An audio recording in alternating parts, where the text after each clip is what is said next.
the Retro Network Podcast. That's nothing new, sweetheart. You enjoy it, but it's from well before your time. And that was a segue I had not intended, but good for you. The flagship show for the Retro Network Podcast channel. Yes, this is the TRN Podcast. Jason and Mickey with you. Yes! Get ready for the latest pop culture news. We've got plenty of recurrent events headlines to get to. Star Trek episode 49. Cobra la la la la la la la la. Wow, we're still making Tomb Raider movies? What is up with that? And topical discussions on all that stuff we grew up with and just can't leave in the past. If I commissioned somebody to write me a song about the feeling I get when I think about the 80s, this would be it. Defunct department store mascots that should be Funko Pops. The little elf from Heels. All right, Funko, are you listening? Probably not. Did you watch a lot of Mr. Rogers? No, I couldn't stand it. Really? You hater. You freaking Mr. Rogers hater. And now, here are your hosts for the Retro Network Podcast, Jason. Mental note taken. And Mickey. Have you ever had an afternoon after nap hangover? Welcome, everyone, to episode 32 of the Retro Network Podcast. You've got Jason here. Mickey is here. Happy belated birthday, man. How was it? It was good. It was really good. Let's see. Year before last, everybody here forgot my birthday. Oh, no. And I think my birthday was like on a Wednesday or something, and it just came and went. You know, everybody at work and some other people texted me and stuff, but the wife and kids didn't say a word. So it rolled on to Saturday, and nobody had still said a word, and I started making a cake. I don't like traditional cake, so I was making some other, like maybe a lemon cake or something. And the wife said, "What are you doing?" I said, "I'm making a cake." And she said, "A cake for what, Sunday dinner?" I'm like, "No, just making my own birthday cake." And the open mouth look and the, "Oh my God, I'm sorry." That didn't happen this year, though. My wife actually called me at work just a few minutes after midnight. Oh, nice. That night and told me. And of course, the kids were all about it. And my daughter, my oldest, is a fantastic artist, like Bob Ross type artist as far as what she paints. Uh-huh. But she's real shy with her stuff. She never lets anybody see it. I mean, we buy all these canvases and we never see what happens to them. She gave some out for Christmas, but she actually made me a painting for my birthday, which just tickled me to no end because I love her art and she won't share it with anybody. But then I don't know if I upset her or not, but I took it with me to work. She's like, "Where are you taking that?" I'm like, "I'm going to hang it up at work." "Oh, please don't. Please don't." Oh, no. And then I came home and told her, I'm like, I had 4 different people tell me how much they would pay for this. Uh-huh. And one even got cash out wanting to order one. Wow. And I told her, and now the wheels are turning. Yeah, So, yeah. So I could make a couple $100 from 4 paintings? Yes, you could. And then my wife, I came home that night. Of course, she's always in bed when I get home that late. But on my pillow was a birthday present. We don't do extravagant birthday stuff, but she got me a Blu-ray copy of Joker, which I've been wanting to see since it came out. It was one of the first movies that made me, in a long time, want to go to the theater. So that tells you how much I wanted to see it, which I still didn't go. But we watched it last night, and it wasn't what I was hoping for, but it was okay. I've still yet to watch it. But what was the painting of? Is it just like It's a landscapes or? landscape scene, Yeah. Some mountains in the background and a heavy, thick forest at the base with a river running through it. That's nice. I've always wanted to just try to paint a Bob Ross, have an episode up, have a canvas, get all the paints and everything you need, and just go through and pause, his painting when you need to kind of catch up to him, but like paint along with him. And I watched a documentary on him. I believe it was on Amazon just within the last couple of weeks, and how much people are still kind of keeping his legacy going. And there's like certified Bob Ross instructors, and they have all kinds of workshops across the nation. And you think about his footprint, and just from a television standpoint, and how much he impacted people. But to think now it's been almost 30 years since we've lost him, and to see how much is still going on, and you walk into Hobby Lobby, you see the Bob Ross paints and Mhm.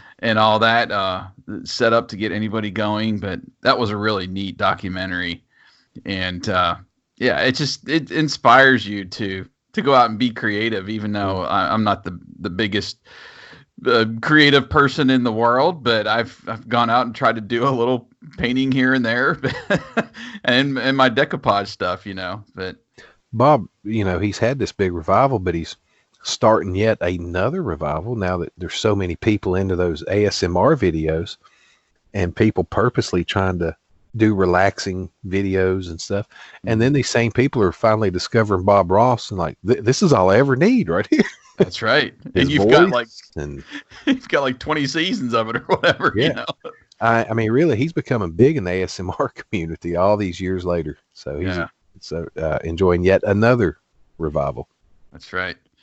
Yeah, and speaking of my decoupage, I started a new cabinet. I've filled up one cabinet full of all my collectibles, and well, it was really because my daughter needed a dresser, and I had a dresser full of just random stuff that I've collected, and the wife is like, "Yeah, I need that dresser for her because she's running out of room for her clothes. Yeah, she's growing, and clothes are getting bigger too, And so I found this cabinet at a thrift store, and I'm decking the whole thing out, sides, inside, and I've kind of painted black on the trim and stuff, but I started doing that last weekend, and I saw your pictures. Part of it is the just relaxing quality. You get away from all your electronics, and you just kind of focus in on one thing and do a little bit at a time when you got time, and have fun with it. It's not no pressure thing. That last one that I did, which was a Spider-Man table, which turned out awesome.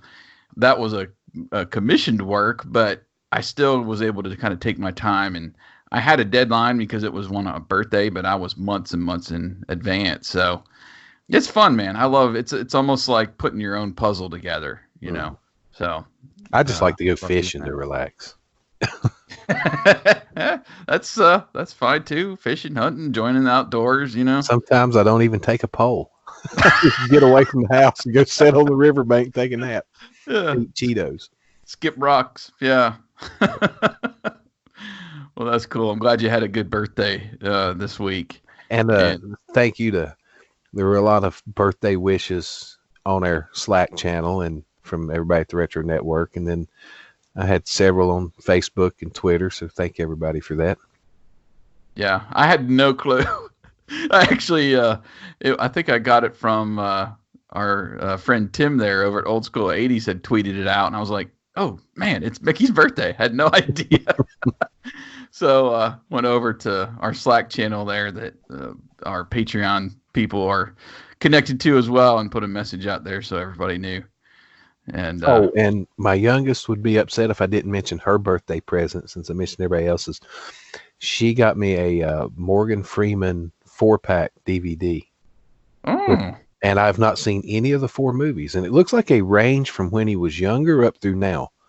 So some of his lesser known movies, but a Morgan Freeman movie at worst is usually okay. So I'm looking forward to here in the next 10, 12 years or so getting to watch those. Yeah. I can't think of one that I haven't enjoyed that he was in. Well, this has, you may have heard some of these. I don't know. I hadn't heard of them. The Contract with him and John Cusack. So that should be pretty good. The Code with Morgan Freeman and Antonio Banderas. I have heard of that, not seen that one. I don't see years on these. And then Blade, he looks like a younger man. Like this is maybe 20, 30 years ago. He looks younger in this picture than he did in Robin Hood, Prince of Thieves. So. Oh, wow. And then Edison Force with him, Justin Timberlake, Kevin Spacey, LL Cool J, Dylan McDermott. It's got a pretty good cast. Yeah. So, I don't think I've seen any of those either. Me either. So I look forward to it. So thank you, JJ, for that. All right. Well, we'll get on to some movie news and stuff here coming up. But just first wanted to thank everybody over there on Patreon for supporting us. And I've actually got some logo stickers made for us this week, Mick. And I sent you a picture of those. Anxious to get those. And think I'm just going to send one out to all of our Patreon supporters over there as a little surprise. Hadn't planned that ahead of time or anything, but yeah, we're looking into more tangible stuff as well as, more audio that you can get over there exclusively on Patreon and articles and things like that. So we're going to take care of you if you come over there and support us. So check us out this week if you would. And of course, our Tommy Boy Drive-In 95 is available for that $5 level. And that was a lot of fun. We mentioned last week in the show. Coming up, though, we've got a great list of recurrent events to go through, including Hasbro developing not one, but 2 more Transformers movies, and a set of Funko Pops that just got me so excited. I'm just take my money. I'm so excited to get these. I might actually pre-order. I don't usually pre-order stuff, but was very excited to see these pop in my feed this week. And then I've got a Funko Pop that got me excited too. I'll tell you about when we get there. Oh, cool. And then coming up in our Time Machine segment, sponsored by Retro Days, we're going back to Flick Chart. This is always fun. We've done the 80s. We've done the 90s. We're going to go back to the 70s this week. Yeah, the Flick Chart episodes, we get good feedback on those. People dig them. Yeah. So we're going to put on our bell bottoms, and I'm not going to go as far as put on disco music, but we'll we'll go back and see what our top 10 was on Flick Chart from the 70s. Well, you can put on your bell bottoms, but I'm putting on my cowboy boots and cowboy hat. Yeah. And I ain't taking the hat off, but for one thing. There's a little tease for you. So, yeah, we went back and forth on the topic, and then I had one that popped up that had us going back and forth as far as a matchup between 2 movies we'll have to talk about. But that's going to be real fun. These top 10s are always fun, and then also the ones that we have not seen from the 70s we'll be talking about. But first, we're going to get into those recurrent events.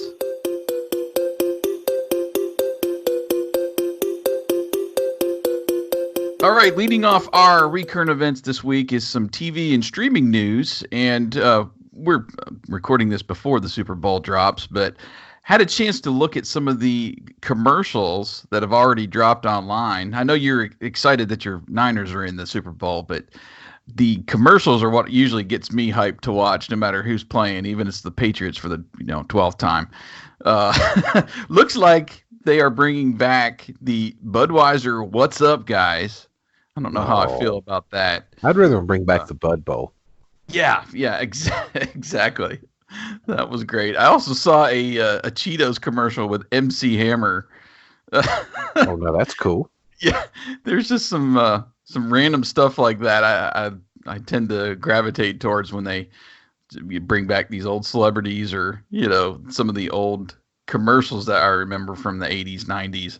So maybe next week, as we have already watched the Super Bowl, we'll talk about some of our favorites as we lead off the podcast. This headline had me a little scratching my head on this one.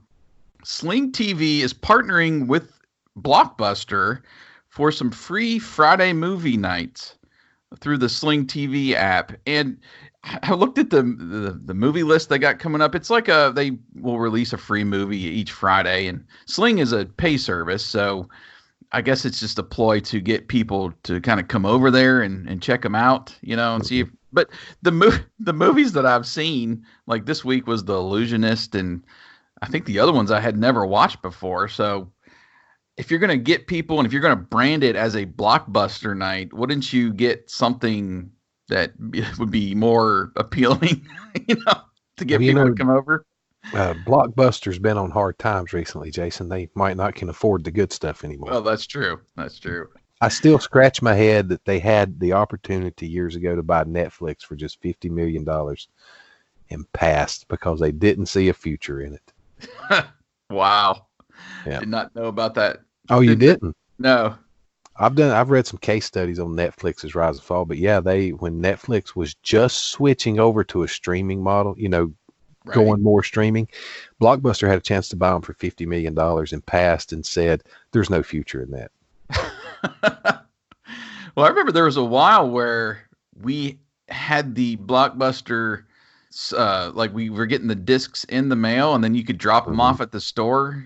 And I preferred that over Netflix because you could get your next movie quicker. You could like drop off a movie and rent another one then, or, it was just the way the deal worked out where you could get them quicker than just waiting on the mail to come.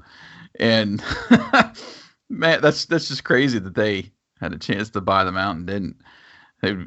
Might be still stores around, that had happened, but or we wouldn't have Netflix because they, right. It's hard to tell how they would have managed or bungled it.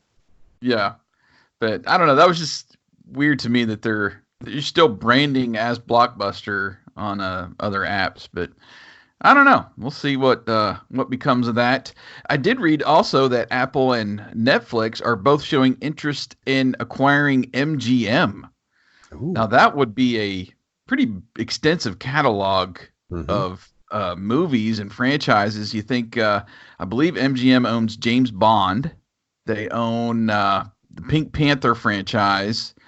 One that you mentioned last week, Walking Tall, which they've done some remakes on that. Clash of the Titans, Poltergeist, and Child's Play are just a few. And I know they're doing a Child's Play TV series, so they're kind of using that already. But that would be pretty extensive to grab that in the streaming wars where everybody's lining up with whoever, and that streaming guide I put together each month.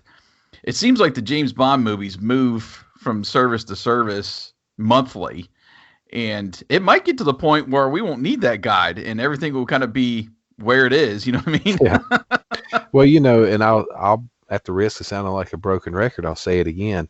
Content is king in these streaming wars, and every property has value now. That's right. So we'll keep an eye on that and see who gets the rights to the MGM library. Let's go through some movie news. A lot of remake and reboot stuff this week. The Thing, which I've never seen any of them, but it seems like they're going to do a remake based on the original novel, which I guess would be a remake of the remake of the remake, right? I guess. Third one that they've done for The Thing. Have not ever watched either of those. Yeah, me either. I thought this was interesting. This group, Amasia Entertainment, which is owned by two former Marvel staffers, they bought the film rights to the Green Hornet this week. So I know you're a fan of the old Green Hornet comics, and what did you think about the movie that they did? This is very topical. I've never watched it.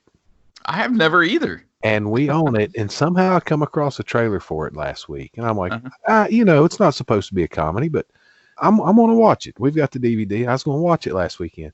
Came back here, got the case, opened it up, and the damn disc ain't in it. I have no clue where the disc is. My wife bought it, when it came out, so there's a lot of time to try to think, where would that disc be?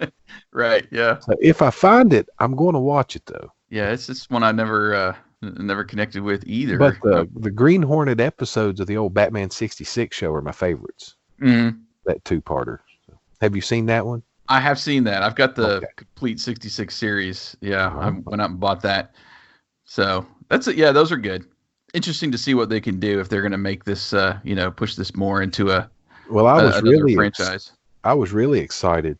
I just skimmed your notes. I thought when I skimmed it, it said Marvel had bought the rights to Green Hornet. And that got me excited, but never mind.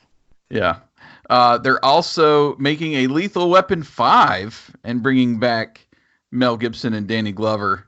Thought that was interesting, too. I don't know how long it's been since we had the last one, but keeping Lethal Weapon going. It's been 20 years or more, right? It's got to have been a while, yeah. I remember that was the second DVD my brother bought when he bought his DVD player. I went with him that night, and he bought it and Blade. And so that tells you however long it's been since acting like 99, maybe. Yeah, I think you mentioned. I think you mentioned that before. I was trying to remember which episode that was. We were talking about that, about the first experience with the DVDs and so forth. And as we teased at the top here, Hasbro is developing two different movies. They've got like two different writing groups, I guess, going on. So they're going to continue the Bumblebee universe, which that kind of pleased me because I did like Bumblebee. And they're also developing a Beast Wars movie. Now, I didn't see any other details as far as I'm assuming the Bumblebee will be like a feature release. I don't know if the Beast Wars thing is going to be a theatrical release or what they're doing with that, but I don't know. That era kind of missed me. That was like my high school. I keep trying to remember when Beast Wars was on. I think it was like high school or early college years. So I never got into that. And I've gone back and watched some episodes, mainly with my boys, when they were more interested in Transformers. Just seems a little different, but I don't know. Sometimes different is good, especially when you made the crap that you've made over the last 15 years. Maybe this is a good direction. And then this was a little sad, not surprising, but sad that Universal removed the Masters of the Universe movie from their calendar. I think they had originally scheduled it for the end of this year, and it's now disappeared altogether. So not sure what they're going to do with Masters of the Universe, if that's ever going to make it to screen. They've been talking about it for years. It's been in what they call, development hell forever. Changed directors, changed writers, rewritten, and it's just crazy. Netflix will make it. Well, they've got 2 animated series in the works. Maybe it's just determined to stay in the animated world, which is fine by me. Yeah. But it would be fun to get an epic Masters of the Universe movie. Everybody likes to compare it to Lord of the Rings, in that style, make it that kind of epic, but I doubt we'll ever get that kind of a push towards that. Yeah.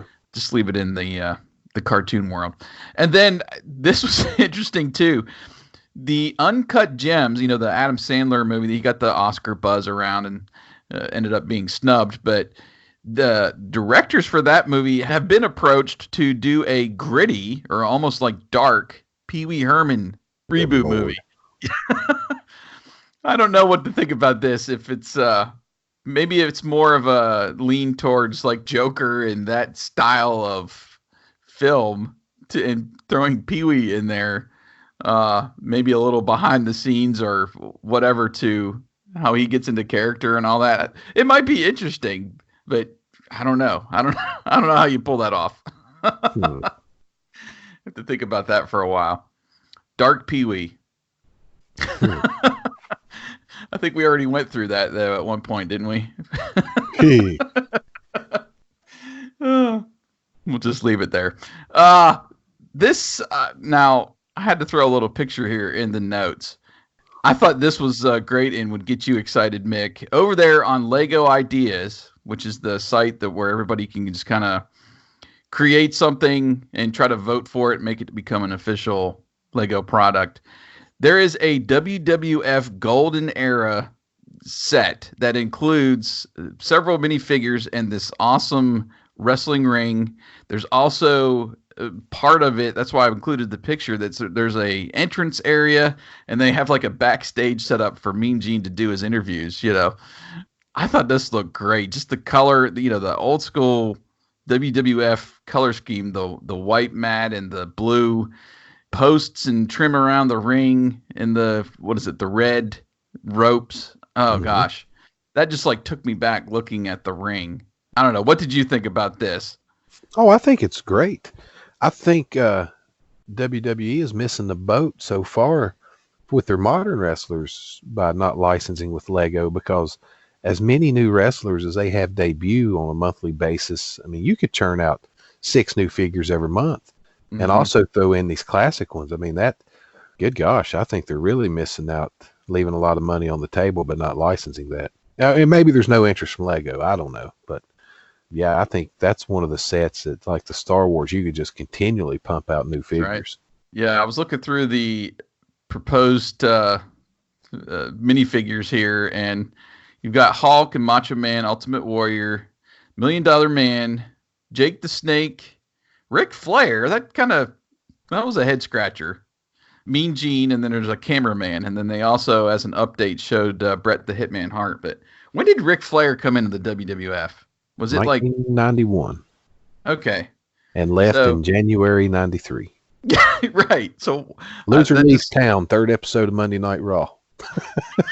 I can go on if you need me to. Lost Mr. Not Perfect. surprised. Yeah, not surprised. But I don't know. Maybe they're just building off the popularity of Rick overall and the fact that he was in the WWF for a short period of time. Going back to my idea, you could release there's so many figures you could release in waves, like a Junkyard Dog, Iron Sheik, Nikolai Volkov, the classic 80s stuff, Right. There's so much of that. And then even in the 90s, an Undertaker, a Stone Cold, The Rock, you could do a 3-pack, the 3 faces of Mick Foley. I mean, there's a lot they could do. Yeah. I don't know. Just some of those choices that they are, in their initial proposal. Why don't you include, Andre the Giant or, some of the other ones? This list of names they've got here is really based around like 1991, 92. I mean, all these people were there then, including Ric Flair. So, maybe that's the era they're looking at. But there again, give us a 2-pack of Marty and Shawn, the Rockers. Yeah. They were there in that time period. There's a lot they could do. I could go on for hours about what they could do, so we better stop. Okay. And then the set of pop vinyl figures that got me excited this week, and we mentioned this going back to our most prized possessions in that one episode. The ones that got me excited this week were the Contra figures. They're going to do 2 of those on the Contra characters, and I was like, oh yeah. Because I've got those NECA figures. Those are ones that I actually pre-ordered. The only ones I've ever pre-ordered. And I'm like, oh, I got to find where these are and bookmark that so I can order as soon as they become available. What was the one that got you excited? Lil Sweet, the character for Dr. Pepper. I did see that this morning. They're actually giving away for free, right? Yeah. All you got to do is buy 2 bottles of Dr. Pepper, 20 ounces. I don't know what other products may be available. And you send pictures of the UPC codes to them, and you're going to get a free Little Sweet Funko Pop. So that made me happy. Because, I'm a big food fan. You know that. Yeah. So it's just like, oh, cool. I could get a free Funko Pop. And it's a food character. I just now pulled up this picture of the Contra figures. Those things are sweet. Oh, my gosh. Yeah. I mean, do they come together? Is that what it is? Like a double pack or is individual? Well, I don't know. The pictures that I've seen, they were kind of together, but I didn't see that they were actually in the packaging together. So I'm assuming it'll be separate. But oh gosh, they just look great. One smoking a cigar. That's just awesome, man. I'm not in the Funko world, so I don't know what's coming, what hadn't. But have they done like a whole series of Nintendo figures, like Mario, Luigi, Zelda, and Link, and Metroid, and Mega Man?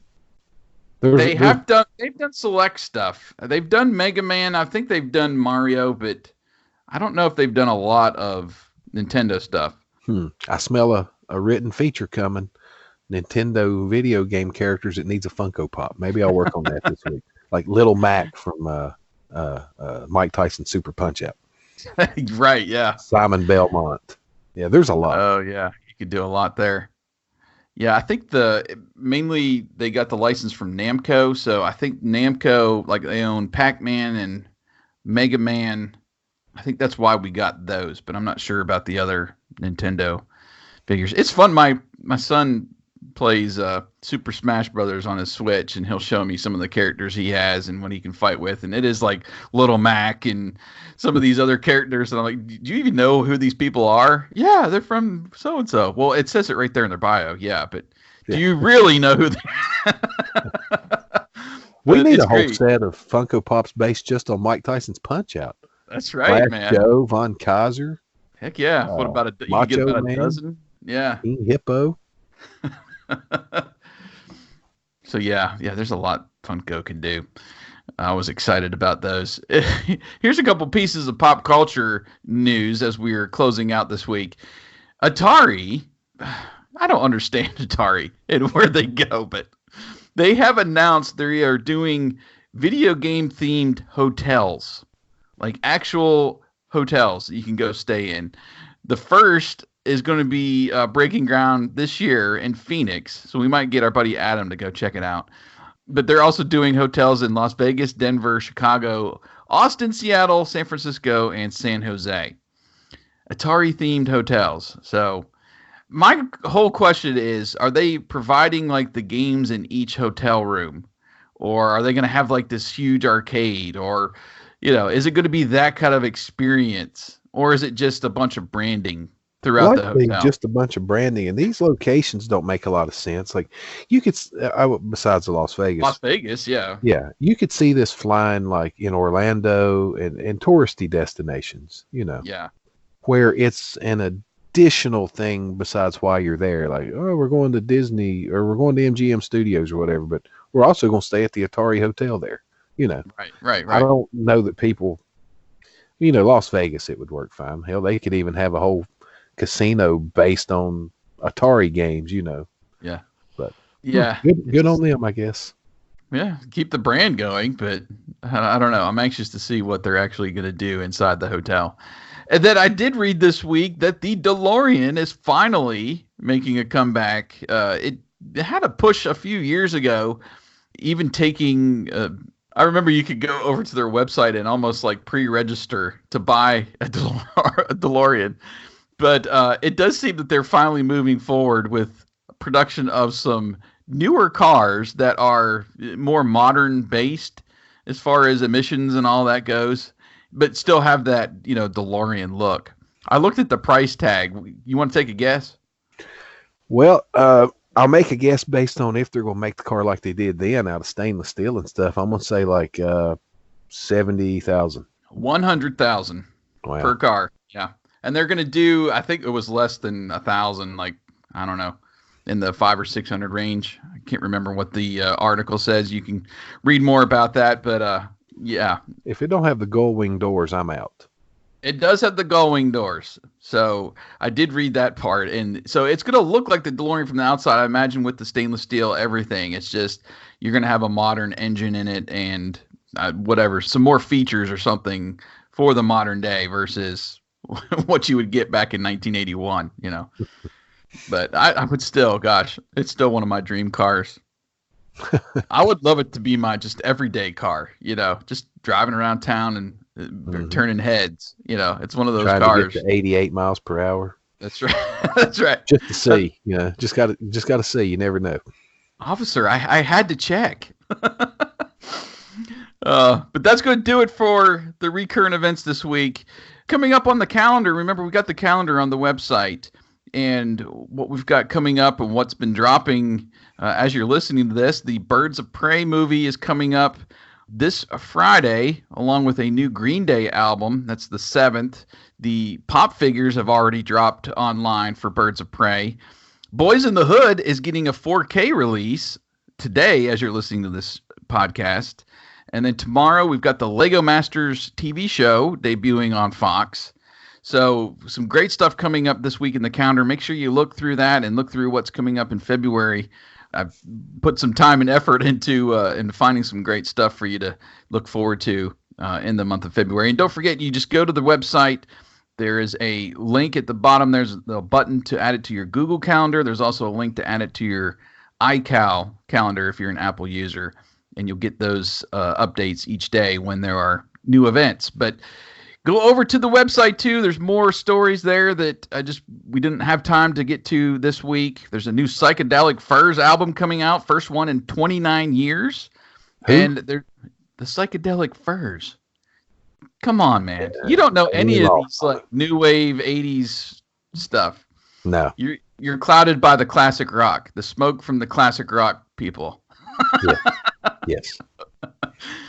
And then you can also view the new animated Mortal Kombat trailer that dropped this week. So make sure you check that out in the Recurrent Events column on the website that's posted each Sunday. But we've got a fun topic to get through on the TRN Time Machine this week, going back to the 70s and going through our flick charts. So stay tuned.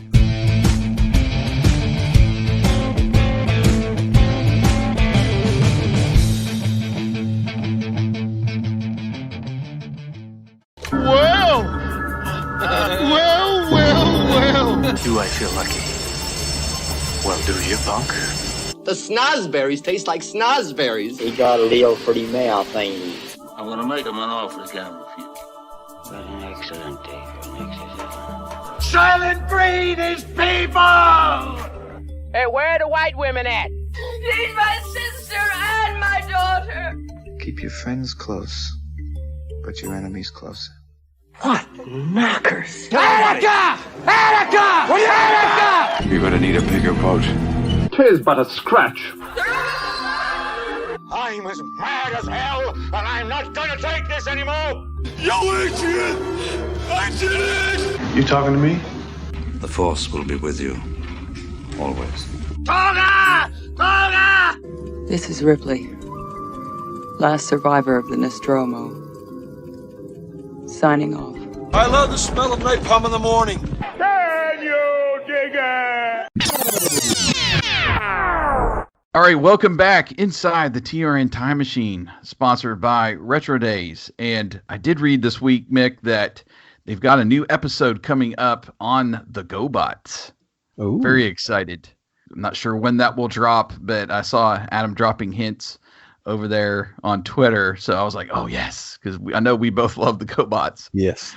So interested to see how they portray them on an episode of RD's Detention. But go over to YouTube, check out RD's Detention on the Retro Days channel, man.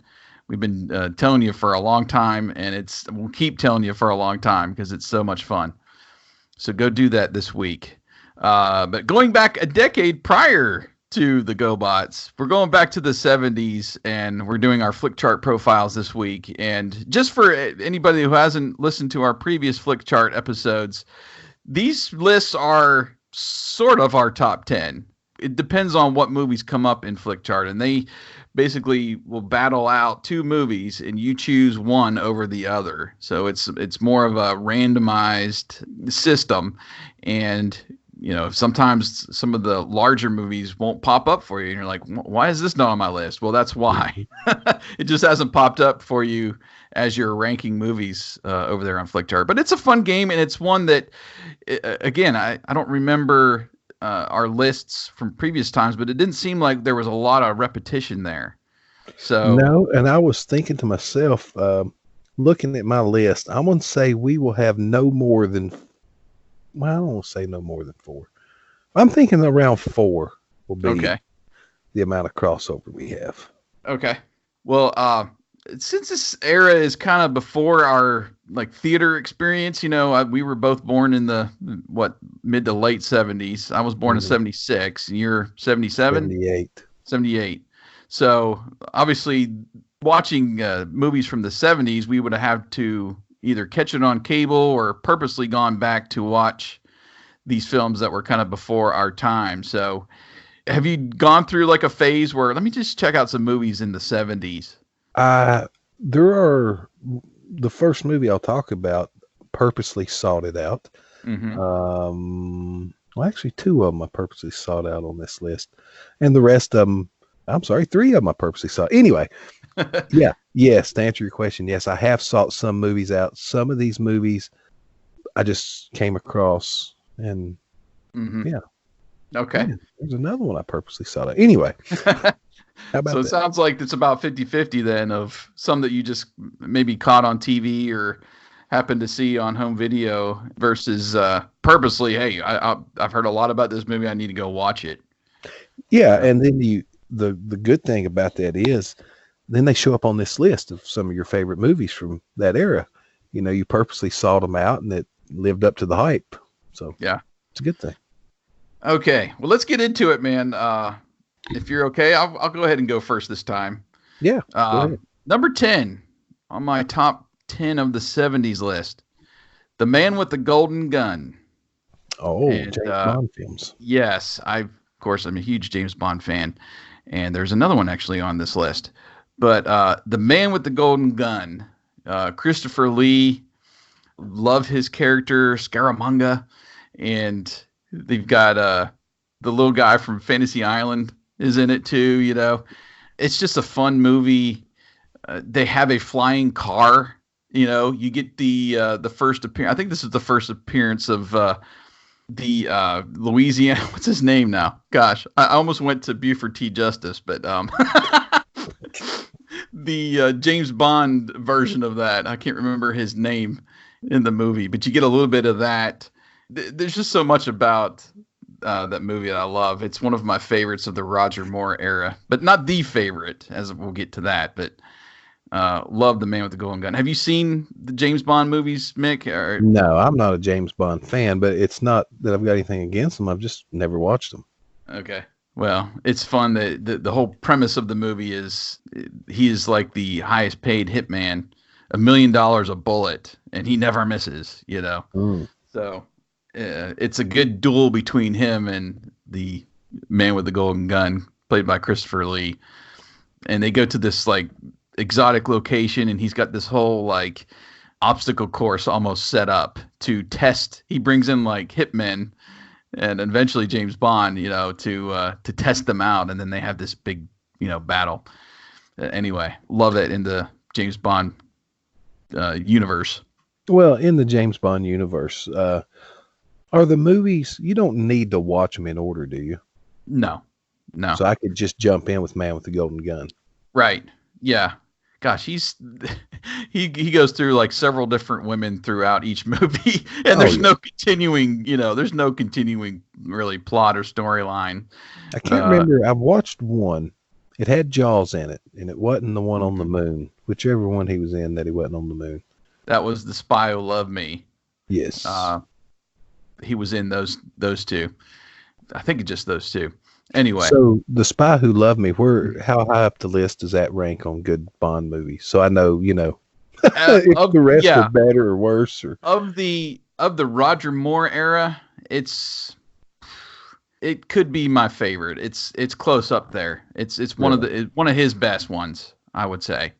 Because I wasn't impressed with it. That scares me though. I mean, really. Well, you know, the Roger Moore era is the campy. That wasn't really the action that was driving that. It was James Bond's style. You know, he's the you know, adjust your tie James Bond kind of you know. Okay. Well, I'll watch some more of them before because I've not watched any of the Pierce Brosnan or the Daniel Craig. I've not watched any of the Sean Connerys. I've not watched any of them. That one's the only one I've watched. So. Really. Yeah. Interesting. Okay. Well, that made my top 10. What was your number 10? Well, my number 10 was one that I searched out because being big into World War II history from 1977, A Bridge Too Far. Mm-hmm. The great cast with Richard Attenborough, James Caan, Michael Caine, Sean Connery, too many people to name here, James Coburn, and many, many, many more people you know and recognize, where General Bernard Montgomery's far-reaching plan to move into Germany in one fell swoop, taking all the bridges between there and Holland, and they tried to go one bridge too far. So the name of the movie, and they were shorthanded, and every disaster that could happen to them did happen to them. And it's rare you see a war movie or a World War II movie featuring on something where we didn't prevail in the end, but this is that one movie where we don't prevail in the end. So if people have not seen it, it's a pretty good action movie. The acting is good. Like I said, it's got a huge cast. The effects were great for the time as far as they had big scenes and scope with all the planes taking off, pulling the gliders and the bombardments and stuff. But it's if you're into old action or old war movies, if you've not seen it, this is one you need to track down. Well, I'll be tracking it down then. It's long. I have not seen. It's long. It's 3 hours plus. Wow. But it sounds like the cast will kind of carry it though. If you've got a great cast. It does. And the way they done the cast, you have all these different facets of this battle for the bridge in Arnhem. Different groups trying to get there for the battle, and they're all led by one of these famous actors, and they're on the radio with each other, and it's really good. Cool. Okay. Number 9 for me, I'm guessing is going to be higher for you. 1977, Smokey and the Bandit is my number 9. Gosh, what could you say? You know, Burt Reynolds, Jerry Reed, Sally Field, and CB radios, big rigs, Southern culture, cowboy hats, cowboy boots, shirts unbuttoned to your belly, showing all your hamburger meat on your chest. It just, Yeah. oh, For me, it's Jackie Gleason that makes that movie, though. Yeah. You know, just the chase. Gosh, can't say enough about him.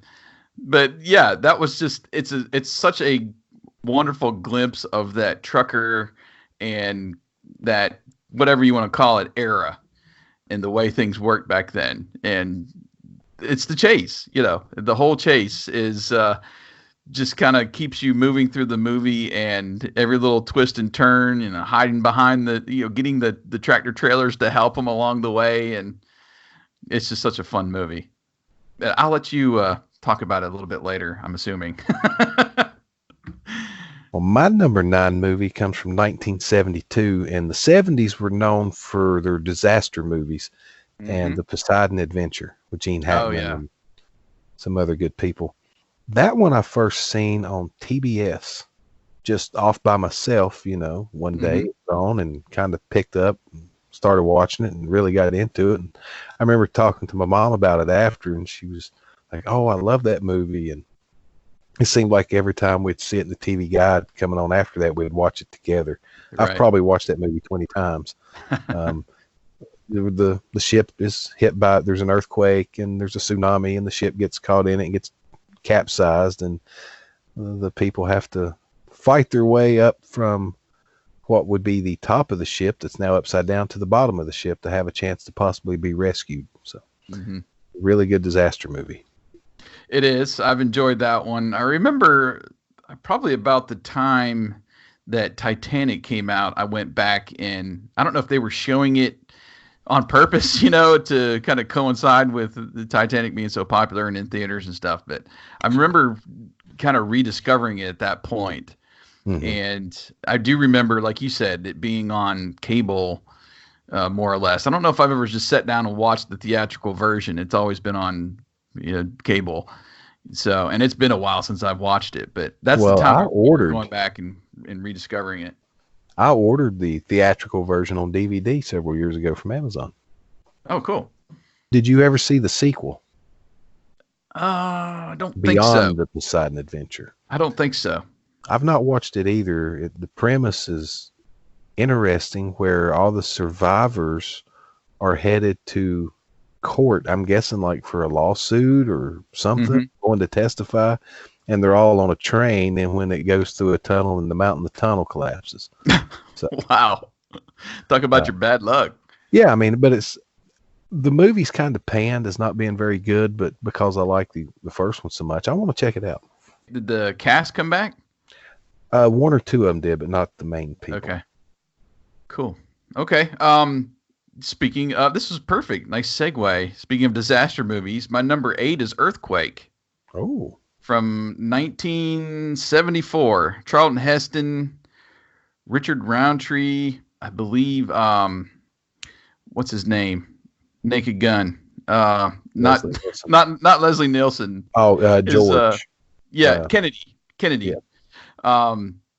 He's in that as well, and it was one I just connected with again. It was on cable, and I love Charlton Heston as an actor, and I think that movie was pretty much that what got me into disaster movies kind of moving forward. Like, I had that one under my belt, so when another disaster movie came out like Volcano and Dante's Peak, I was instantly interested in those type of movies. And I remember, oh gosh, I wish they still had the ride, but when we went to Universal Studios, this was in the year 2000, gosh, 20 years ago, and was on that ride, I was like, oh yeah, this is great. You know, you get down in there, you're in this like subway car, and then the stuff hits the fan, and there's water rushing, there's the earthquake, and you're kind of going through the whole experience. Obviously not living in Southern California, to you know, based on the premise of the movie and stuff. And I remember I think it was about the time they got rid of E.T. and Back to the Future. They got rid of Earthquake. They pulled the Jaws ride and all that stuff at Universal Studios. But yeah, it was, I think, mainly Charlton Heston that attracted me to watching the movie, because I liked him as an actor, and it's a great movie. I think I've got a VHS copy somewhere that I kept for years and would pop in every once in a while. So that's my number 8. Well, before I get to my number 8, Mm-hmm. I don't know where I got the info about Beyond the Poseidon Adventure, because I just pulled it up and it says an extension of the previous film where a cache of adventurers return to the overturned ship to seek several fortunes. Nothing about them traveling, whatever. And the cast, I'm definitely going to have to check this out now, because the cast is Michael Caine, Sally Field, Telly Savalas, Peter Boyle, Shirley Jones, Mark Harmon is in it, Slim Pickens is in it. So yeah, that sounds like a drive-in right there, man. It does. No, it sounds like I might be streaming this off Amazon at some point, very soon. But anyway, my number 8 pick, speaking of all these great actors, stars Paul Newman from 1977, the first sports movie on my list, and that's Slapshot. Have you ever seen Slapshot? I have. Yeah, that's a fun movie where the struggling minor league team, the owner's going to sell it, and these guys are all going to be out of a job, and Paul Newman concocts this plan to spread all these rumors about they might be selling this and that and getting the team fired up and playing better so they can get sold and go somewhere warm. And we talked about it last week on the sporting events, some of the games they play when they just become a goon squad team where it's just all about the fighting and intimidating the opponents. But it's a fun movie. It's essentially Major League before Major League, in hockey. It is. Yeah. Mm-hmm. And the Hanson brothers. There's a Funko Pop set for you. Good call on that. Yeah. I had back in the early 2000s when McFarlane Toys was really getting going, they put out a Slapshot Hanson brothers, 3 individual figures. And when you bought all 3, those early McFarlane figures had all these really nice accessories. Each one of them was on a chunk of ice with the wall behind it. Mm-hmm. And when you had all 3, all 3 went together. Oh, cool. And I don't know what I'd done with them, but I took them out of the packages. I had them up on display in the first house I lived in after we were married, and had them up prominently displayed. The Hanson brothers. I mean, they were men after my own heart. They were out there. They didn't care what they said, what they did. They wore glasses. They raced slot cars in the hotel rooms on trips. That's right. Yeah, good guys. It's been a while, man. I need to rewatch that one too. I actually have the paperback book from that movie. I need to really? Like the novelization? Yeah. Yeah. Who is it? Paxton Hawley? Yeah. I need to see if he's done that. If not, I might have to send him a copy. Yeah, that would be a fun one to go through and see if there's some differences in there. Cool. Well, that's good for a number 8. Number 7 for me, I watched probably for the first time, would have been early 90s, and at our youth group of all places at our church, Monty Python and the Holy Grail, 1975. That was, essentially my introduction to Monty Python. And so the 2 movies we would always watch, it seemed like, was this one and the movie Strange Brew. Have you ever seen that? Rick Moranis and Doug, Bob and Doug McKenzie. But the McKenzie brothers, yeah. I have seen that. Dave Thomas. Dave Thomas is the other actor. But we seem to gravitate towards those 2. Don't ask me why, but just strange, for we would do like lock-ins and stay up all night, and we'd watch like Monty Python and just laugh, and it's such a fun movie. It's hard to I don't know. It's a little hard to translate the humor. Like if I was going to invite my oldest to watch it with me, Yeah. But there's still some great gags in there, and the rabbit, the Black Knight, and just it's so full of stuff to just put on and laugh. Gosh, it's so great. I bought it. I just recently got it on video for the first time. I bought the DVD at a thrift store for $1, and it was like the 30th anniversary or whatever anniversary version of it. And I still have yet to fire it up, but I'm gonna have to fire it up here soon. Well, that actually appears on my unseen list. Really? Yeah. I haven't seen that one. Okay. No. And speaking of Bob and Doug McKenzie, that was another McFarlane toy set I had. And when you Really? had both figures, it made their whole set from the Great White North TV show. Even the big flag behind them, it had the Oh, couch. great. And the figures were both sitting down, so they'd both sit on the couch with the coffee table in front of them. And both of them came with like 20 little plastic beer bottles that you could litter all around the set. I had those on display forever too. Oh, that's You great. might want eh? to look those up on eBay and see if you can find those still in package, so you could, have all the Recreate it. pieces. Yeah. Yeah. Oh gosh. Yeah, I'd be. I could see my wife walking in on me, setting it all up, and me going go go go go go go go go, and she'd be like, "What the hell are you doing?" Just call her a hoser and go on. Yeah, take off, hoser. A. Canadians Mouse. are a-holes. Mouse in my beer, eh? All right, number 7 for you. The Godfather Part 2, 1974, which I won't say a whole lot about because I'll be talking about the first one later. But for a lot of fans of The Godfather, they'll put number 2 higher than number 1. I'm just the opposite. But Robert De Niro and Al Pacino, even though they don't interact in the film, both of them turn in great, legendary performances, especially De Niro playing the young Vito Corleone. So, but that's my number 7. I'll agree with that.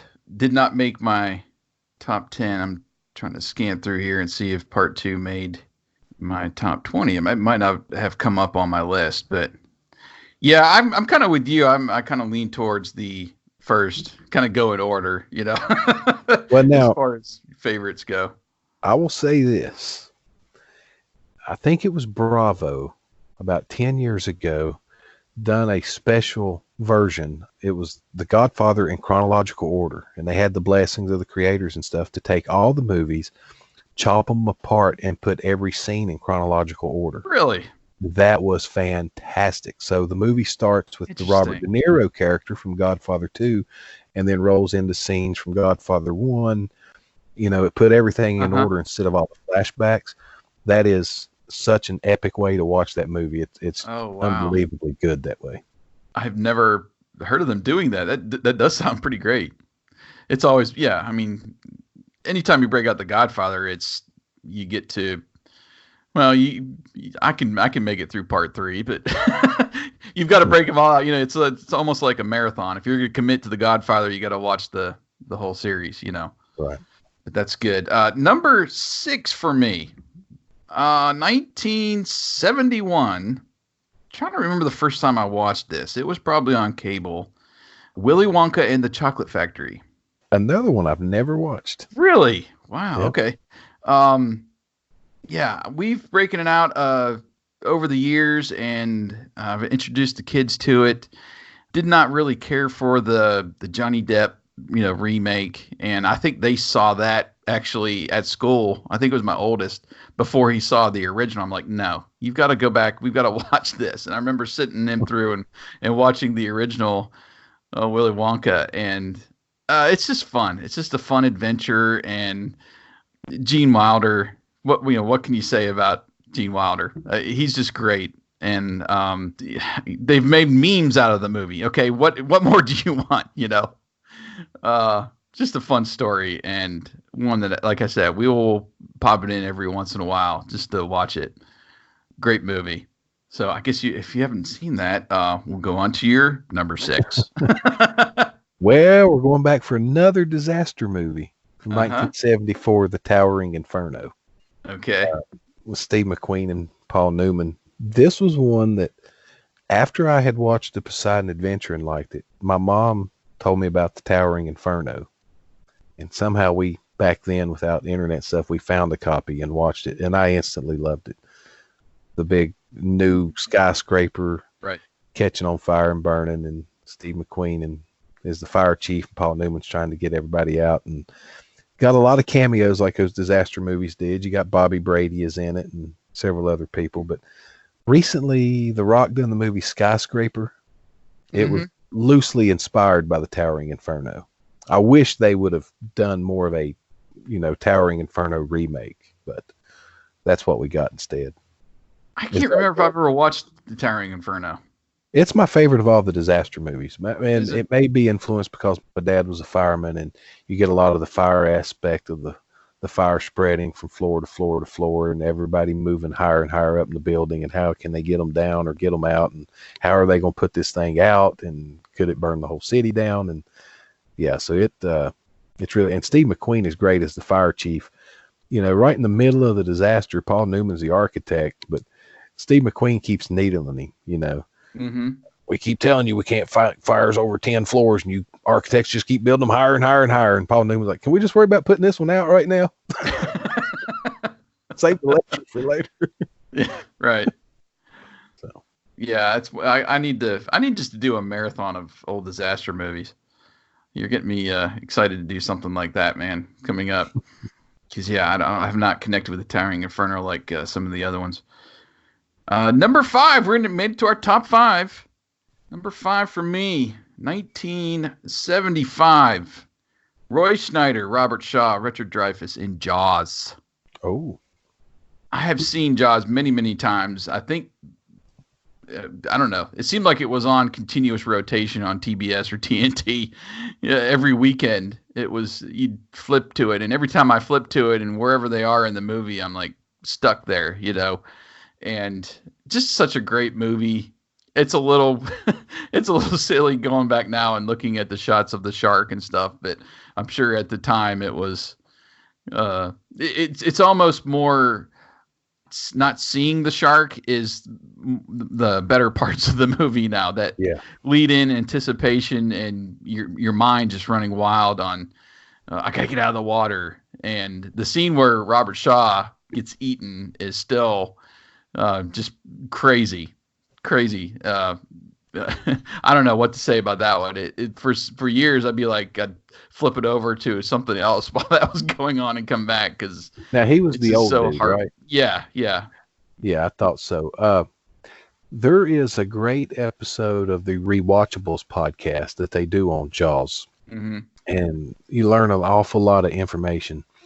But that old dude was just as cranky in real life as he was in the movie. That makes sense. Like, he wasn't playing a part. That was just him playing him. And about how he would get drunk and start fights with people on the set. And yeah, it's pretty interesting listening to all that. But Jaws didn't make my list. It's not as good as Jaws 3D by far. I'm kidding. Yeah, I've gone through and watched the sequels, once or twice, but it's always been about the original one for me. So yeah, me too. And I showed it last summer. I introduced my oldest to it because she's a horror movie fan. My youngest is not. This is not really what I would call a horror movie, but I knew she'd like it. Right. She did. And then I showed her Jaws 3D, and she played on her phone the whole time. Sounds right. Of course, we streamed it somewhere. Maybe it was on Amazon or Netflix. And they left the 3D parts intact in the movie, but there's no 3D glasses here to watch it with. So weird. Okay. You get these weird shots of the shark swimming at you, and it looks all cartoony and stuff. Yeah. And that's a ride that it was my favorite when we were at Universal Studios, because we got this little squirrely guy that was our tour guide. And each time the shark would come out of the water, he would hang on to the side of the boat and scream like a little girl. But it just made the going on that ride so much more fun. And I've got a picture of me somewhere where they had that huge Jaws shark right outside of the ride that you could, reach up and get your picture with. Yeah, there's one of those somewhere of me. So yeah, I love Jaws. What's your number 5? Well, you mentioned earlier Smokey and the Bandit, and when you talk about car chase movies, it is great. Gone in 60 Seconds, both the old and the new, is a good car movie. But the very best car chase movie ever was Vanishing Point from 1971, starring Barry Newman and Clevin Little. You've probably not seen this one. Would be my guess. I don't think I have. No. This is one my dad loved way back when, and when we were early in the VCR days, he purposely sought it out at a video store, and I instantly fell in love with it. But it's a story of a guy named Kowalski, who is a driver. He delivers cars, from car lot to car lot or whatever, or high-end cars that people buy. He'll transport them to them. And he finishes a run and gets ready to make another run. And the guy's like, hey, you need to, take a break. And he's like, nah. And he's like, this car's got to be there has to be from Denver to LA or San Francisco in a short amount of time. And they make a bet that he can't do it. And he stops and gets some speed. And this entire movie, after it takes about 2 to 3 minutes to set the movie up, and then from that point on, it's a car chase movie the entire time. Nice. And but through the course of the movie, there's some flashbacks. He's thinking back on his life where he's failed, done this and done that, and he finally comes to the point that he's just don't care anymore. I don't want to spoil the ending to the movie because it's one of the better endings in movies, but there's so many car chases and running from the law and helicopters, and he hides in the desert and meets an old snake handler. And it's just good. Such a good movie. They made a remake of it in 1997 with Viggo Mortensen, which was not released here in America. It was a European done film, or just released over there. But I was able to download a copy of it, and when you buy it or try to buy it on Amazon or something, this thing's like $90 a copy. Jeez. The Viggo Mortensen edition. It's the same kind of story told in a different fashion, where he's a driver, but his wife is expecting a baby and they're having complications and he's trying to get there. Mm-hmm. And the law is chasing, but he's not stopping. He's going to be with his wife and baby. And that whole movie is a car chase movie too, traveling across the country. But yeah, if you like car chase, if anybody listening likes car chase movies, like I mentioned, you need to search out Vanishing Point. It streams every so often on different services. Okay. Yeah, I'll have to seek that one out. I did get into car chase. I have a copy of Bullet with Steve McQueen. I don't know if that was 70s or maybe late 60s. That was 70s. Was it? Sure. Yeah. And that's pretty much a car chase movie through the streets of San Francisco. Yeah, but if you watch it, they keep recycling the footage. Yeah, it's but like still. 2 minutes of footage that they repeat 9 times to give you an 18-minute car chase scene. Because there's that one part of the scene where the hubcap flies off the car that's chasing him, or the car he's chasing, and you see that same hubcap fly off 4 to 5 times in that sequence. So, Vanishing Point, he's driving a Dodge Challenger. Okay. Like a 1970 Dodge Challenger. It's souped up and to the gills. Cool. Oh, okay. And I got to mention too, the whole time you might want to be slightly altered in the mind before you watch this movie, because it'll make more sense.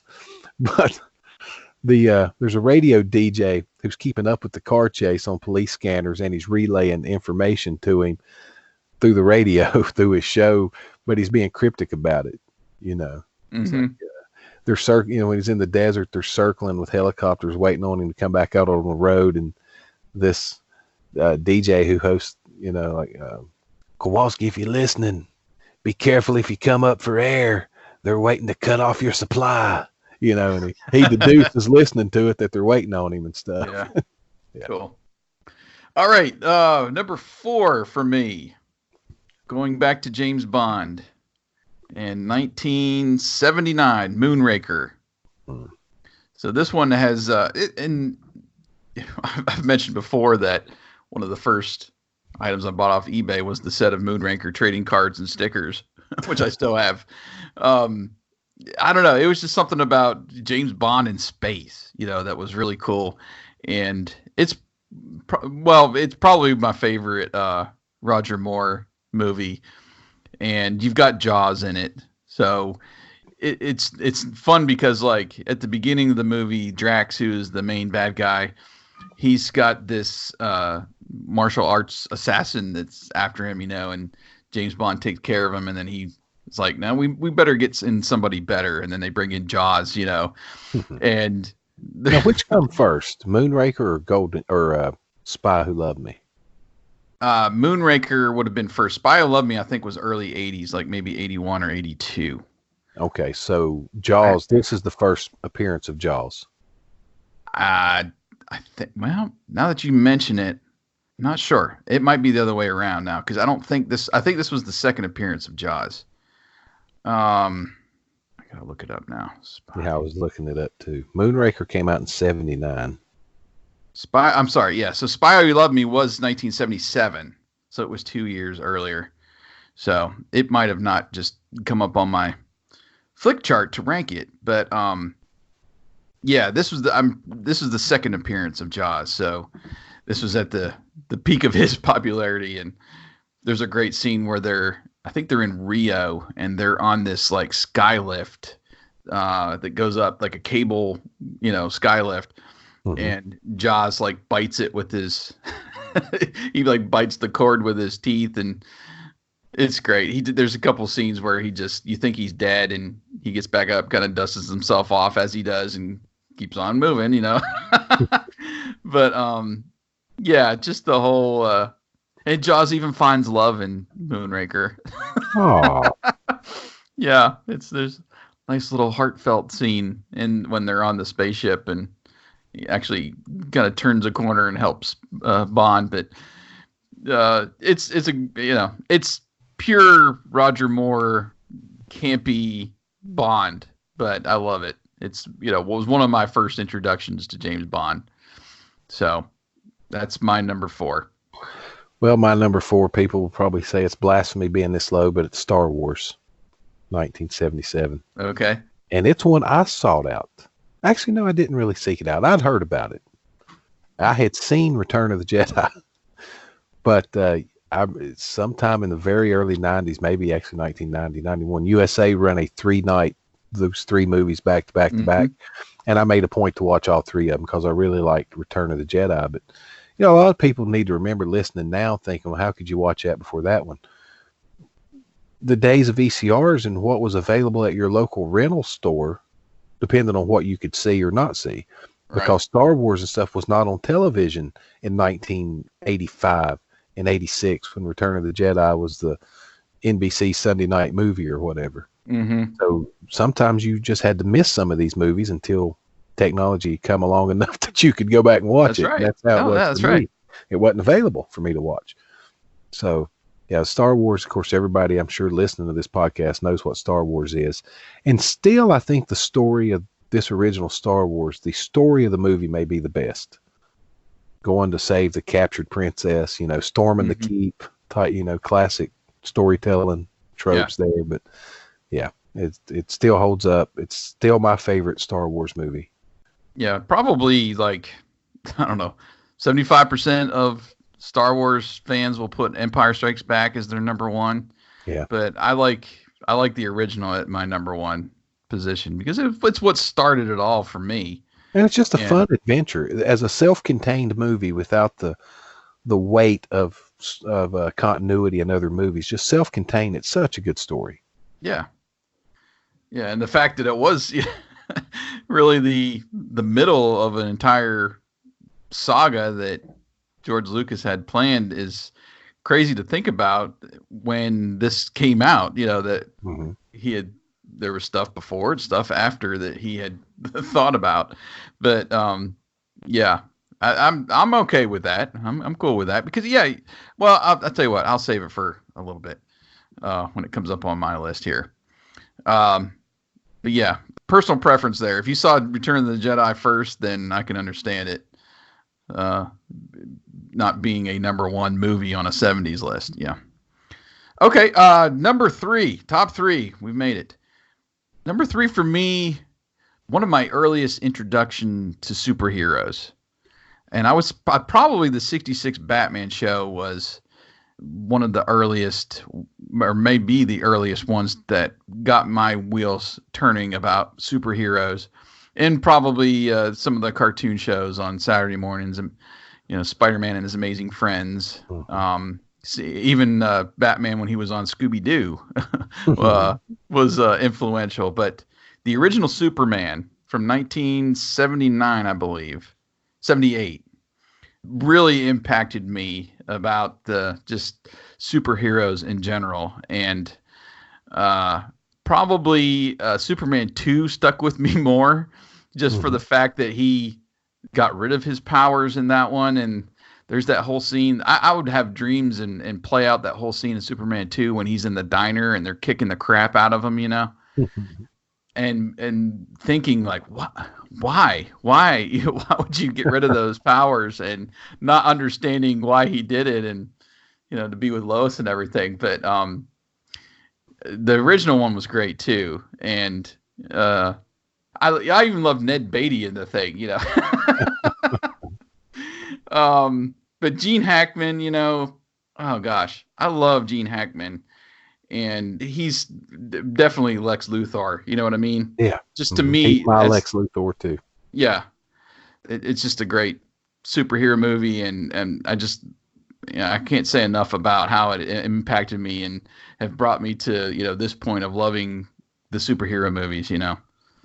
Well, I've never watched the original. I've seen 2, 3, and 4. I own the original in a DVD box set. But comic book fans who are in the know will say that the Richard Donner cut of that film is superior to just the regular version of number 1. So I don't know if you've ever seen that or not, but I don't have that. I've had it in my Amazon wish list for a long time, like getting the whole series of movies. I had it on VHS at one point, but it wasn't the director's cut. So I'm not sure if I've ever seen the director's cut. Well, that's the one, apparently there was stuff from the movie studios forcing this and that and make these changes, make those changes. And that his cut, everybody just who's watched it and watched both of them says it is far superior to what we actually got. Yeah. But it's out there. I mean, you may even be able to order it.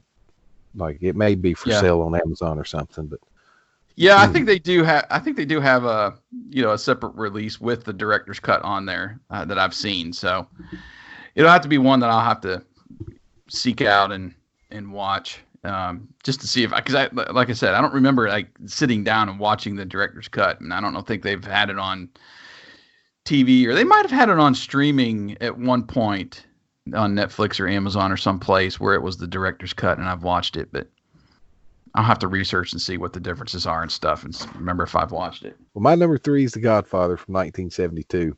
For whatever reason, I've always loved mobster, gangster, mafia movies. So this was one that I searched out because obviously I wasn't around to watch it originally. Such a great job from everybody in it. Robert Duvall, who I love in everything. Marlon Brando, all these different guys. James Caan, and of course Al Pacino. Just the quintessential tale of original La Cosa Nostra from back in the 40s and 50s. What can you say about one of the best? This really is one of the best movies, best films, as Martin Scorsese is always talking about these days, ever made. Yeah. It's just a fantastic look back at that era and how powerful a mafia don could be. Yeah, it's my number 2 actually on my list. Oh, good. We'll just flow right into that too. That's right. Yeah. It's hard to, I don't know, kind of put it in perspective and only take 5 minutes to talk about, just because it's so epic and started that whole journey. But yeah, that it's just the actors at the peak of their time. It seemed like, and that whole world that just sucked you in and made movies like Goodfellas probably as popular as they were when they came out, because they had that Godfather world, or the popularity that just kind of encompassed that genre of a movie. So yeah, can't say nothing but good about it. And for me, like you said before, it's the best of the series, and I would put that ahead of even Godfather 2. But great movie, just great movie. Well, The Godfather and Godfather 2 are two different movies. It's not like your traditional sequel, picking up where the story left off. Right, yeah. Folks who haven't seen it, The Godfather tells I'm going to call it a modern tale. It's a story. But then Godfather 2, you get all the flashbacks with how Vito Corleone came to America and built his mafia empire, played by Robert De Niro. So it's two different movies. Yeah, and just the transition over to Al Pacino and Michael and getting some of his world, I guess, more or less in part 2. But gosh, it's just the first one was, again, it's just that basis for all these mobster movies going forward, it seemed like. Yeah. So that's why it was so high on my list as well when you're comparing it to something else. And again, like I said, if you're going to watch it, you got to watch the whole saga. I can't just watch one, Yeah. All right. So what's your number 2, since I revealed my number 2? Shaft in Africa with Richard Roundtree. I'm kidding. Gosh. My number 2 movie, 1976, the one that started the whole franchise, Rocky. It was winner of Best Picture. Just fantastic from beginning to end. A lot of people have not seen, I didn't realize this, but a lot of people have not seen Rocky. They're big Rocky fans. They've seen all the rest, but if you're listening and you're one of those folks, what? Rocky is a different movie than the rest of the Rocky series. Rocky 3, Rocky 4, all the big going to Russia to fight. No, that's not what this movie is. Rocky is they call him down on his luck. He ain't down on his luck. He's got a job. He's working for a loan shark. He's beating people up, collecting money, but he amateur boxes at night at clubs, and he gets a shot. Apollo Creed is coming. He's going to give some no-name a shot, and just so happens to be Rocky Balboa. And the rest is history. A whole movie franchise was launched off that premise. The fight scene is great, but it's everything that leads up to that. The soul searching by Rocky, and Rocky being the bum from the streets and nobody giving him a shot, and he don't have the best training equipment or anything. So you get, what he's got, punching the sides of beef, chasing the chickens, right, and running through the streets. It's an everyman tale. It's the ultimate underdog story. It's by far my favorite sports movie ever. So, I mean, this movie tops a lot of my list. It don't top this 70s list, but Well, it was my first one out, actually. I'm looking at my list. It was number 11.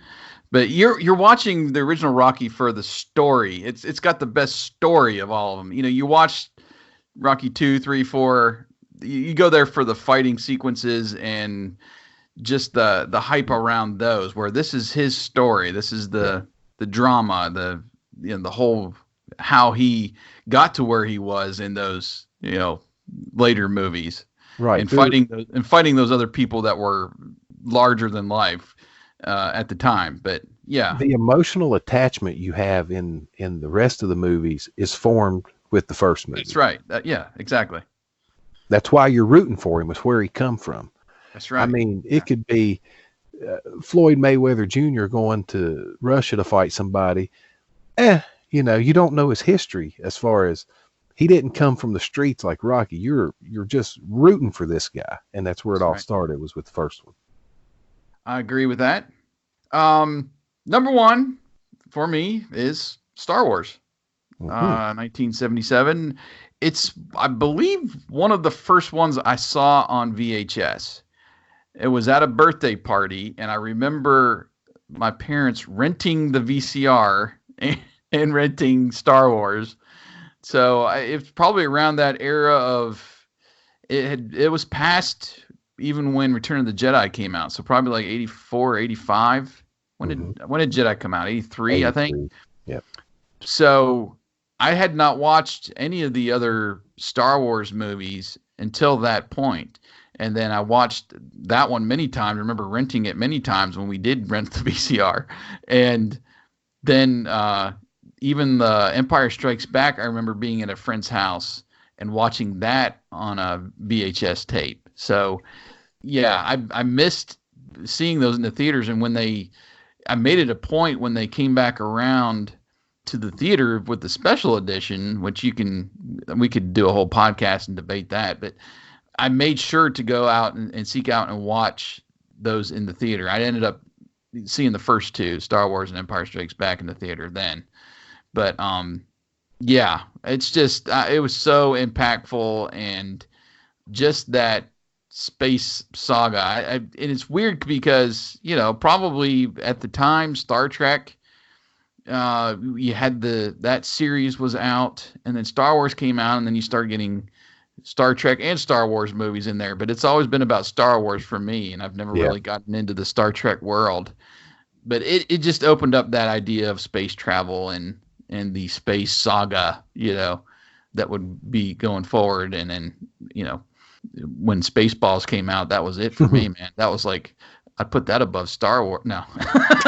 Well, I mean, there's some people who do. Yeah, I know. But it's interesting that would have been 1985, you guess, when you rented that. So your parents chose a movie that was already 8 years old for that. Well, I think it must have been me requesting it or something, or me at the rental store and choosing, here, you choose a movie, because I don't think they would have chosen that for me at the time of what was available. I had to have had some say into what movie to rent for my party. So, and we've got a few younger listeners who may not realize there was a point in time when being able to watch a movie at home was a mega deal. Yeah. I mean, because they may be listening to this going, you rented the movie for your birthday, big whoop. No, these people don't understand that you didn't get to watch movies at home. You had to go to a theater to watch a movie. And now the VCR technology, like you said, you didn't just go rent a VCR tape. You started out renting a VCR with it. Right. This was a big deal. For kids today, renting a VCR and watching a movie at home for your birthday would be the equivalent of having like that Millennium Falcon blow up thing set in your driveway. It's a big deal. Yeah. Yeah. I mean, it wasn't like we go on the weekends and always rent I mean, I don't know how much it cost back then, but it wasn't cheap. So it was always when I had like a birthday party or when we were having people over, we would rent the whole machine and the movie to watch, because even back then, occasionally you get to watch movies on TV, and they were even made for TV movies. You'd watch, when what was it? The Wonderful World of Disney would come on, and you'd get a movie each week. But Saturday mornings was the time for us, and to relive movies that you saw in the theater. There was records and whatever that they would put out, like Star Wars. The album is basically the story of Star Wars with the voice actors and everything. You had to listen to it and use your imagination. You couldn't watch it. And so, and with the storybooks, we talk about, you had a stack of them, and I had some that was the read along storybooks and records. That was your movie. And Viewmasters, the Viewmaster discs, you had to click your way through the movie. You didn't have access to everything we have access to nowadays. So yeah, it was a big deal, man. It was a big deal. If you're one of our younger listeners, don't think bad of us for talking up how big some of this stuff is, because you just don't know. That's you right. just don't know. That's right.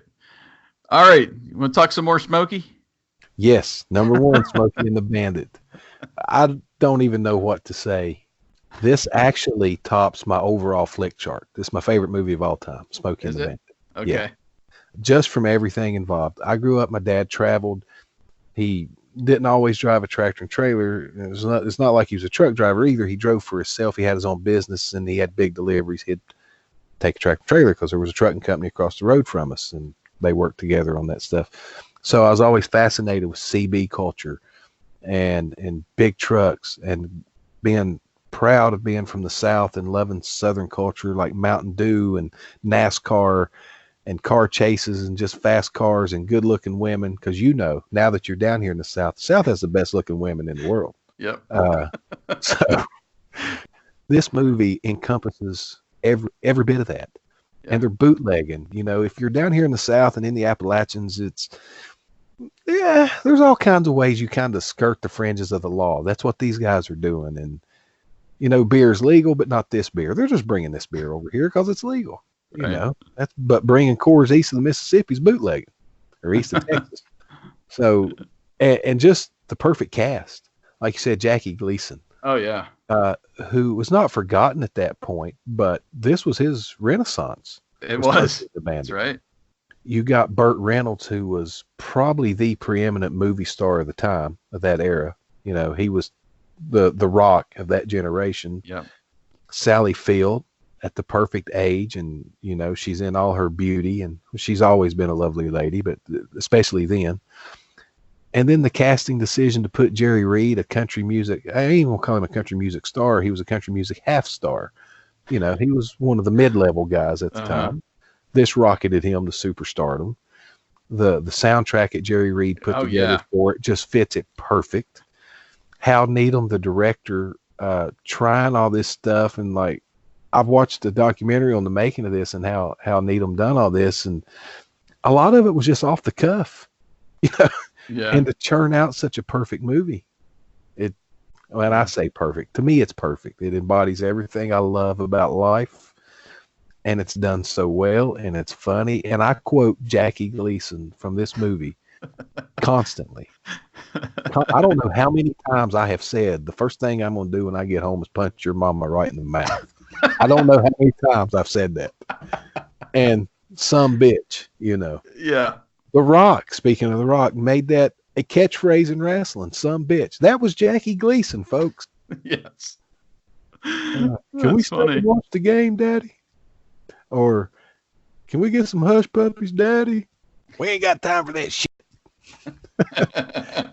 You know what I think I need to do on Patreon this week? And that'll be the video of the week. I'm going to post myself and JJ from our Airtable video from well over a year ago, where we recreated the Diablo sandwich from Smokey and the Bandit. Oh, wow. Nice. It took some research to find out exactly what a Diablo sandwich was. But it was called something different on the menu at the actual restaurant where they filmed that scene. But it's basically a hot sauce, like shredded chicken barbecue sandwich thing. But we make it. Well, I don't make it in the video. I tell you how to make it in the video, and we review it. And we quote the movie.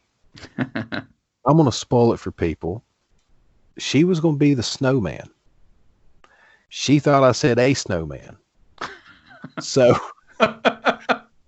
we're doing Smokey and the Bandit, and she's wearing a white shirt, a black hat, and painted her nose orange like a snowman. So people need to head over to Patreon this week and watch that review. And I asked her in the video, I said, "What are you wearing?" She says, "You said dressed like a snowman."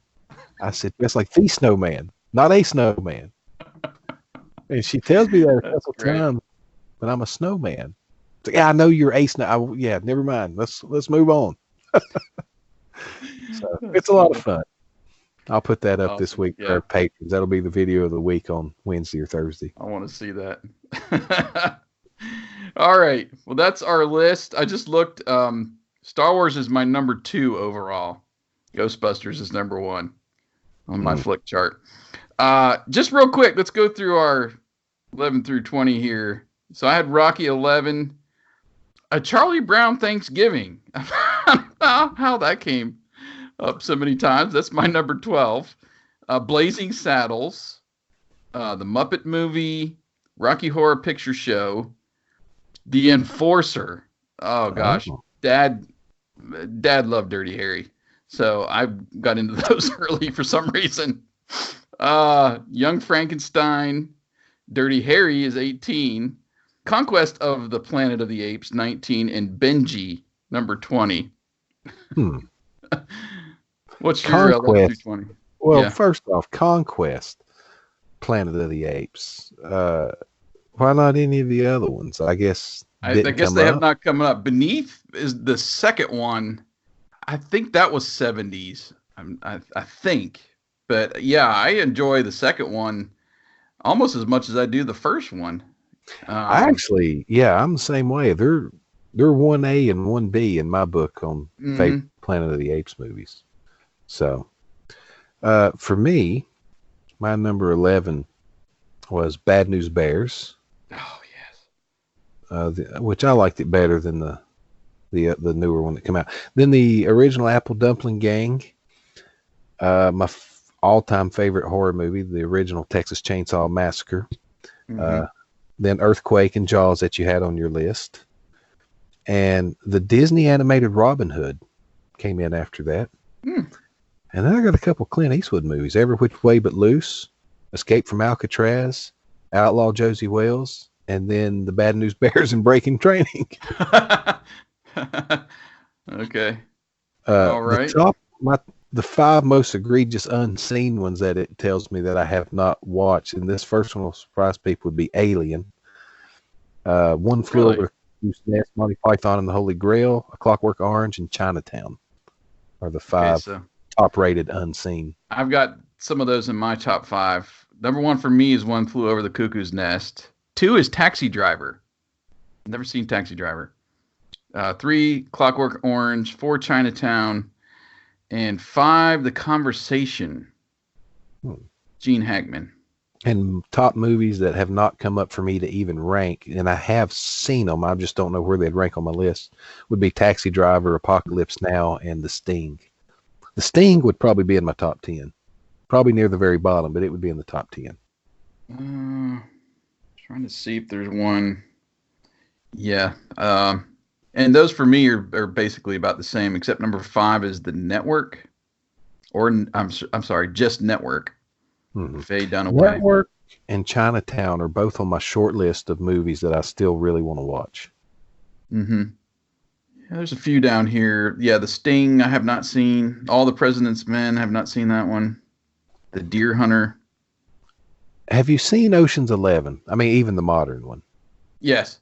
Did you like it? That whole concept of they're going to screw this guy out of his money and whatever. Yeah, it was enjoyable. The Sting is an equivalent of that, where Robert Redford and Paul Newman put this plan together to separate this guy from his money. It's a really good movie. Cool. Okay, well, I did not see any feedback as far as I threw out there that we were doing the top 10 from the 70s this week. So if you've got some in there, or something that you heard that triggered a comment back, please do so this week. And this was fun, man, going through our 70s list. I'm not sure we can go back any farther for me. There might be a few from the 60s, speaking of Planet of the Apes, that would be high on my list. We'll have to see if we can go any farther back. I haven't gone back too far as movie watching goes. Well, I don't know that we could do an episode of it, but maybe we could do some mini episode sometime. There's some movies from the 60s I really like. When I mentioned like an old World War II movies and stuff, there's some really good ones from that era. There's some really good Westerns that I like from back then, but I don't know about to do a whole flick chart, but yeah, there's some good movies in the 60s. Maybe we'll put together a little mini episode or something. Maybe that'll be over on Patreon or something we can do. But anyway, we appreciate you guys listening. Coming up, we're going to wrap things up, give you a little bit of feedback, so don't miss it. Okay, we are back to wrap things up this week on the Retro Network podcast. We'll get into feedback first from you guys.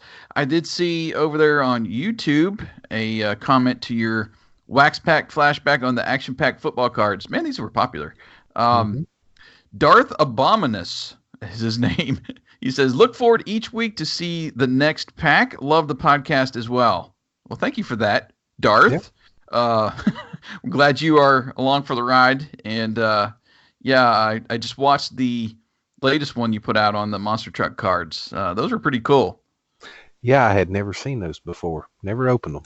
Yeah, just the series is so much fun, man, going through these. And next time, I'm trying to remember what you had lined up for the next episode. Well, since we're doing 70s movies today, we're keeping that theme going. It's Saturday Night Fever cards.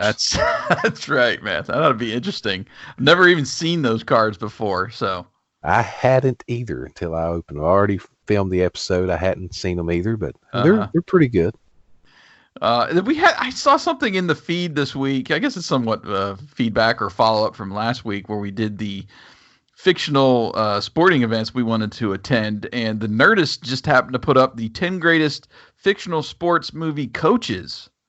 Did you get a chance to go through this list? No, I've got it bookmarked. I hadn't went through it yet. I want to make my own list first, and then I can compare it. Okay. So. It was pretty good. A lot of the movies that we chose, and some that we didn't. Of course, Coach Buttermaker from the Bad News Bears is in there. We didn't talk about the Bad News Bears. I don't believe he could be one of the best coaches. He may be more memorable, but best coaches is a stretch. Yeah. Well, he was on their honorable mention list, actually. Didn't make the top 10, but it was a pretty decent list. So, what about Mickey from Rocky? Was he on there? No. Okay. Oh, I'm sorry. Yeah, he was in the honorable mentions. Well, I put no credence in their list then if he's not in the very top. Because, to get up, you son of a bitch, because Mickey loves you. If that don't inspire you to do great things in life, nothing will. I imagine someday I'll be getting a text that says that same thing from you. From you. You just might. Oh gosh. Okay. I need to start doing that when people are in the hospital and stuff. I need to start calling and telling them that. Hell, you can just dress up and put your little stocking cap on and go visit them in the hospital. Well, I'm telling you, it wouldn't take much dressing up. I wear hoodies and beanies a lot as it is. Well, that's pretty good. Any other feedback that you saw this week? No, I've been a little busy this week. If there's feedback out there, everybody, I apologize. I'll have to get to it. Okay. But all I even had time to do with all the birthday wishes was click the like button, because it's been kind of busy this week. I got you. Well, we've got some stuff coming up on the website. We've got some more podcasts and stuff coming up. What do we have as far as articles lined up? Well, Picard Episode 3 review will be up, should be the day after the episode drops this week. Mm-hmm. There is no new episode of Wizards Podcast Guide to Comics because it's on a bi-weekly schedule, but to satisfy everybody's desire for more 90s comic talk, Adam's put together a written feature on 90s comic books on Big Bad Beetleborgs. So look for that on Wednesday. Over on Patreon, the newest edition in the TRN Fashion Files, looking at Buster Brown's shoes, is already up as you hear this.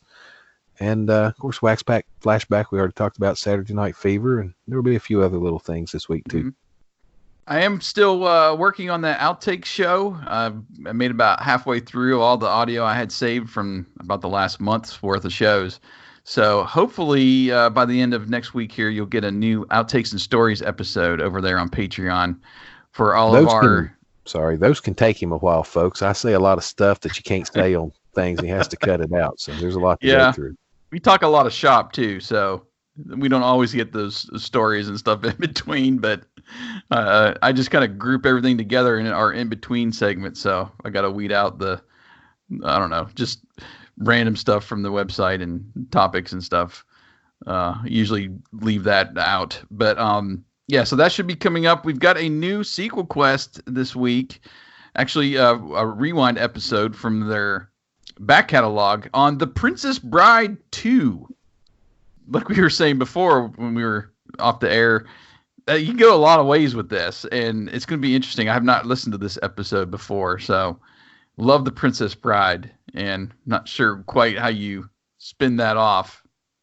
Would love to get a you could spin off just by character, Well, since I said that at the beginning of us recording, now that I think about it, if you take Princess Buttercup and her man and they go off and live and rule in the kingdom, there's 1,000 stories you could tell after that. You've got this invasion from these people, or, almost like an Indiana Jones type thing where he needs to go recapture some lost treasure from the kingdom past off in a faraway land, and they go and do it. Yeah. So now that I think about it, I'm really interested to hear where they go, because I think there's a lot of possibilities, actually.